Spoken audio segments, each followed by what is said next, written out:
ఉప ఎన్నికలు పక్కా ఫిరాయించిన వాళ్ళు గజగజ వణుకుతున్నారు. దానం శాశ్వత మాజీ ఎమ్మెల్యే అవుతాడు. ఉప ఎన్నికల్లో 10 సీట్లు బీఆర్ఎస్ గెలుస్తుంది.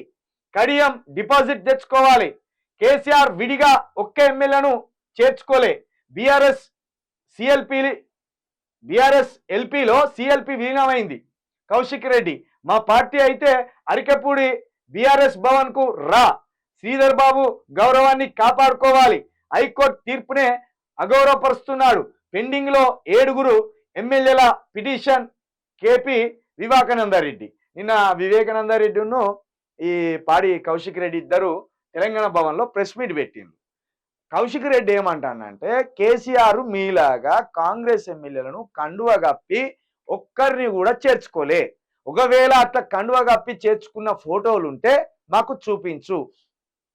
ప్రజాస్వామ్య పద్ధతిలోనే కేసీఆర్ అసెంబ్లీ లెజిస్లేచర్ పార్టీ ఏదైతే కాంగ్రెస్ ఉంటుందో ఆ సభ్యులను మాత్రమే పార్టీలో చేర్చుకున్నాడు. ఎక్కడ కూడా వాళ్ళకు ప్రాథమిక సభ్యత్వం ఇచ్చినట్టు కానీ బీఆర్ఎస్ కండువలు కప్పినట్టు కానీ 9.5 సంవత్సరాలు అలాంటి విధానం సాగలేదు. వాళ్ళకై వాళ్ళు కాంగ్రెస్ ఎమ్మెల్యేలు మా పార్టీలో చేరి వాళ్ళ అసెంబ్లీ లెజిస్లేటివ్ పార్టీని విలీనం చేసిండు అని మాట్లాడతాను. దానికి నేను సిద్ధం, దానికి ఛాలెంజ్ చేస్తున్నా. ఒక్క ఫోటో అయినా మీరు చూపెడితే నేను ఛాలెంజ్కుంటా. వాళ్ళకు వాళ్ళే మేము ఇందులో విలీనం అవుతున్నామని చెప్పిండ్రు. అవి అట్ట చెప్పిందే ఎర్రబెల్లి దయాకర్ రావు. టీడీపీ లెజిస్లేటివ్ పార్టీని మొత్తం మేము విలీనం అవుతున్నాం బీఆర్ఎస్లో అని విలీనం చేసింది. కాంగ్రెస్కి సంబంధించిన సభ్యులు కూడా గట్నే చేరి అసెంబ్లీలో వాళ్ళకు బలం లేకుండా చేసుకొని విలీనం చేసిండు ప్రతిపక్ష పార్టీని. సేమ్ ఇప్పుడు మీరేం చేస్తాను, వచ్చినోనికి వచ్చినట్టు కండువా కప్పి చేర్చుకుంటాను పార్టీలో అని పాడి కౌశిక్ రెడ్డి చెప్తున్నాడు.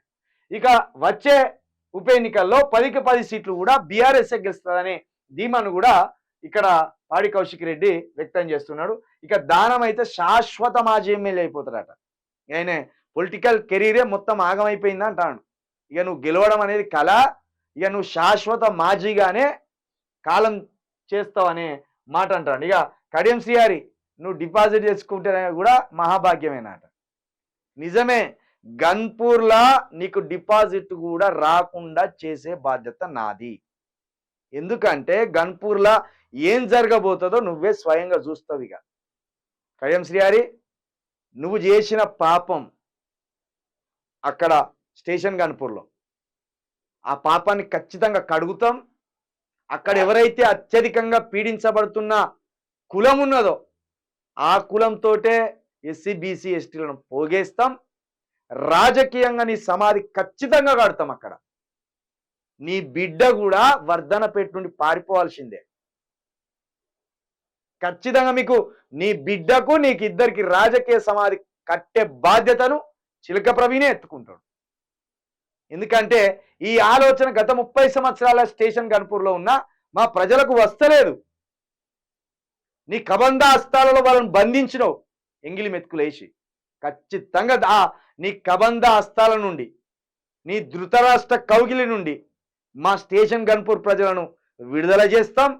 స్టేషన్ గన్పూర్ని ఒక సిద్దిపేట లాగా, ఒక గజ్వేల్ లాగా, ఒక సిరిసిల్ల లాగా, ఇప్పుడు ఒక కోడంగల్ లాగా తీర్చిదిద్దకపోతాడు.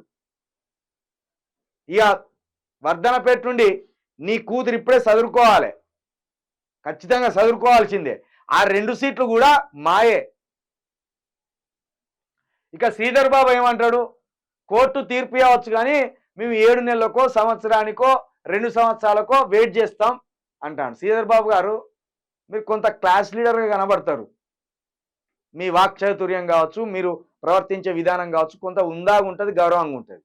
ఆ రెస్పెక్ట్ను కోల్పోకండి. ఆ రెస్పెక్ట్ను కోల్పోకుండా అదే గౌరవాన్ని కాపాడుకోవాలనుకుంటే ఇమీడియట్లీ స్పీకర్ ద్వారా 10 మంది ఎమ్మెల్యేలపై అనర్హత వేటు వేసేసి వాళ్ళ గలబట్టి నడి రోడ్డు మీదకి నెట్టేయరు. అప్పుడు మీకు గౌరవం దక్కుతుంది. అప్పుడు వాళ్ళు ఎటు పోతారు, ఎక్కడికి పోతారు, ఎవరి కాళ్ళు పట్టుకుంటారో తెలుస్తుంది.